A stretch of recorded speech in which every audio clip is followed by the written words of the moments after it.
अस्सलाम वालेकुम बिस्मिल्लाहिर्रहमानिर्रहीम नहमदुलिल्लाहि अला रसूलिल करीम। सूरह नाफ के 9 मरकज़ी मौज़ूआत में से हमारा 5वां मरकज़ी मौज़ू तख्लीक़ आदम है। इसके 3 हिस्से हैं। दूसरे हिस्से के 4 ज़िमनी मौज़ूआत हैं, जिनमें से दूसरा ज़िमनी मौज़ू है बड़े ज़ालिम कौन और उनका अंजाम। ये बड़े ज़ालिम इस आयत को देखिएगा, आयत नंबर 37 का ये निकल रहा है। इसमें से ये 6 पॉइंट आयत नंबर 37 और 38 में से हैं। तो 37 में अल्लाह ने कहा फमन अज़लमु मिम्मन इफ्तरा, तो सबसे बड़ा अज़लम अलफ अरबी का कायदा है कि अगर अलफ शुरू में लग जाए तो ये मुबालगे का सीगा हो जाता है, मैक्सिमम चीज़, सुपरलेटिव डिग्री। तो अज़लम सबसे बड़ा ज़ालिम कौन है, इसीलिए अल्लाह अकबर, अकबर सबसे बड़ा अल्लाह है, इससे बड़ा कोई नहीं। अज़लम सबसे बड़ा ज़ालिम कौन है, उससे बड़ा ज़ालिम और कोई नहीं। ये कौन है?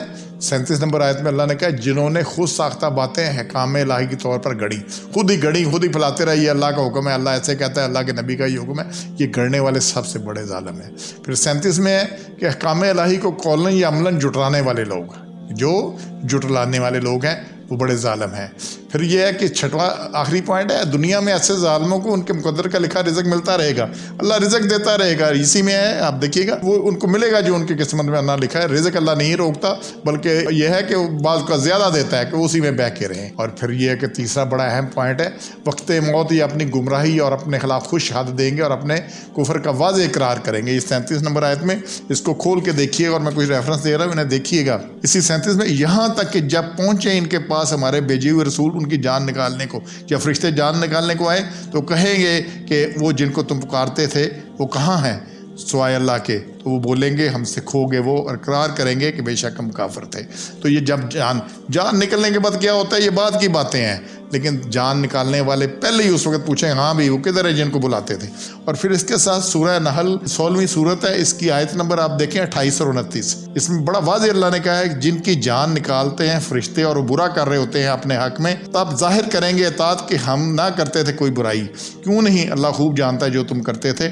सो दाखिल हो जाओ दोज़ख के दरवाज़ों में से दोज़ख और रहो सदा इसमें, क्या बुरा ठिकाना है गरूर करने वालों का। ये आयत नंबर 28 और 29 बड़ी अहम है कि जान निकली नहीं, अभी निकालने से पहले जो फरिश्ते जान निकालने आए हैं उन्होंने जहन्नम का उस पर मोहर लगा दी है जहन्नम में, और उसकी रूह को लेके चले जाएंगे, उसको रूह को लेके चले जाएंगे। ये सारा कुछ वहीं पे होना है। तो ये जहन्नम में जाना है इन्होंने, ये बाद में करते रहे जी, इस तरह से हमने कर लिया, इतना ये पढ़ लिया, इतना वो हो गया, इतनी बख्शिश होगी, ये बाद की बातें हैं, लेने वाले ले गए। ये ऐसे ही जब डाकखाने में जैसे आप खत डालते हैं तो वो एक डाल के ना उसमें एक पैकेट में तो एक बिल्टी बना देते हैं, कर देते हैं कि ये इसके ऊपर इतना इसने जाना है, तो सील लग गई, तो फरिश्तों ने सील लगा दिया, मोहर लगा दी कि इसने कहाँ जाना है।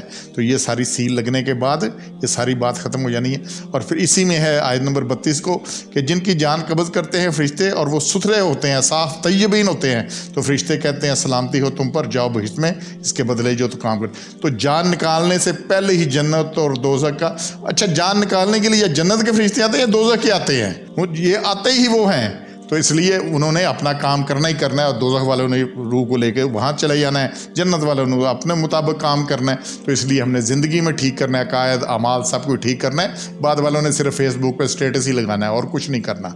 और इसी में जान निकालने में है ये सूरह इनाम की आयत को ज़रूर देखिएगा, ये 93 नंबर आयत है कि देखिए अगर उनको ज़ालिम जो मौत की सख्तियों में है तो फरिश्ते हाथ बढ़ा रहे होंगे कि निकालो अपनी जानें, आज तुमको मिलेगा ज़िल्लत का अज़ाब। ये आयत नंबर 93 में है सूरह इनाम की। और फिर सूरह नसा की आयत है 97 नंबर के, इसमें भी अल्लाह ने यही कहा है कि वो लोग कि जिनकी जान निकालते हैं फरिश्ते इस हालत में कि बुरे काम कर रहे होते हैं, तो इनसे फरिश्ते कि तुम किस हाल में थे, वो कहते हैं हम बेबस थे। तो फिर अगली बात सारी, तो जान निकालने से पहले ये सवाल जवाब है, और जान निकालने का मरला ही बड़ा मुश्किल हो जाता है। तो ये सारा कुछ इसमें आए, तो इसलिए हमने अपने ऊपर इसमें बाज आने इन चीज़ों से और अपने इसलाह करनी है, नहीं तो मौत से पहले और मौत तक मोहलत है।